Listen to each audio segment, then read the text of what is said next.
Hello friends, my name is Ryan, and I'm going to tell you a story named The Sari That Possesses, A Bride's Revenge That Knows No Mercy, which is a very amazing story full of twists.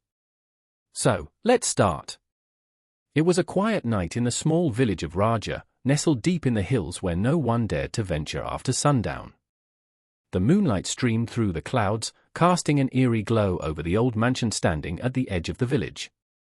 For years, it had been abandoned, its doors and windows closed tight, as if the house itself was keeping secrets of its own. But tonight, that house would stir once more. The story begins with a young girl named Aisha.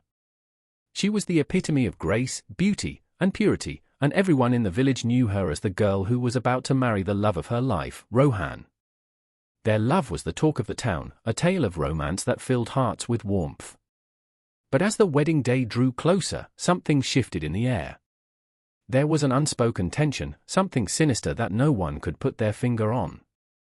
Aisha's mother, an old woman named Meher, had always warned her daughter about the importance of the sari she was to wear on her wedding day. "This sari is more than just fabric, my dear," she would say, her voice trembling with fear. "It holds the power of a curse that goes back generations." Aisha, young and full of hope, had brushed off her mother's warnings, believing that superstitions had no place in her modern world. But as the wedding day arrived, the moment Aisha stepped into the sari that her mother had insisted she wear, a chill ran down her spine. The rich fabric felt cold against her skin, as though it was not just a piece of cloth, but something far more ancient, something with its own will. Rohan waited eagerly for his bride, unaware of the dark force now at play. As Aisha entered the wedding hall, the guests gasped. She looked breathtaking, but there was something different in her eyes, a flicker of madness that no one had ever seen before. As the ceremony proceeded, strange things began to happen. Aisha's movements grew more erratic. Her once gentle voice turned cold and distant, as if she were no longer herself. The priest, feeling the weight of an unseen presence, faltered in his chants, but it was too late. The curse had awakened.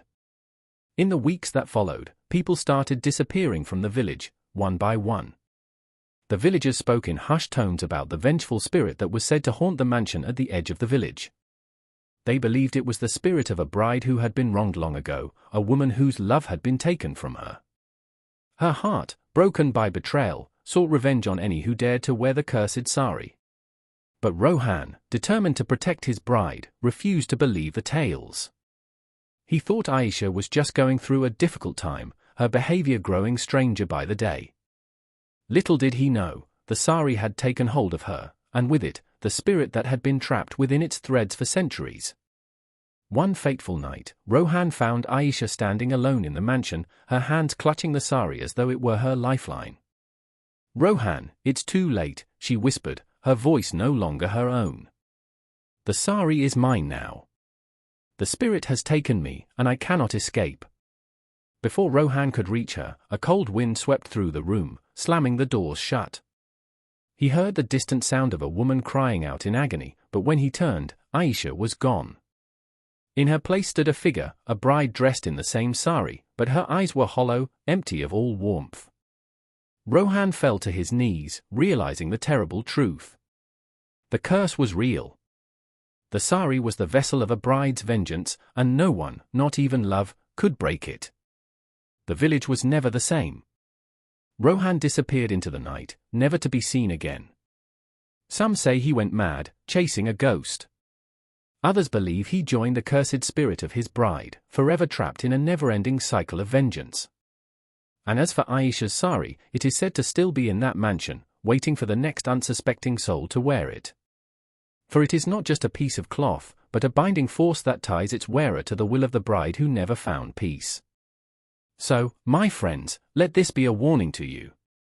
If ever you come across a sari that seems too beautiful, too perfect, be careful. For there may be more to it than meets the eye, and the spirit of a bride's revenge may be watching, waiting for the perfect moment to strike. And remember, this is just one of many tales I have for you. If you want to hear more spine-chilling stories, twists that will leave you breathless, and mysteries that will keep you on the edge of your seat, don't forget to subscribe to our channel. Trust me, the darkness has just begun.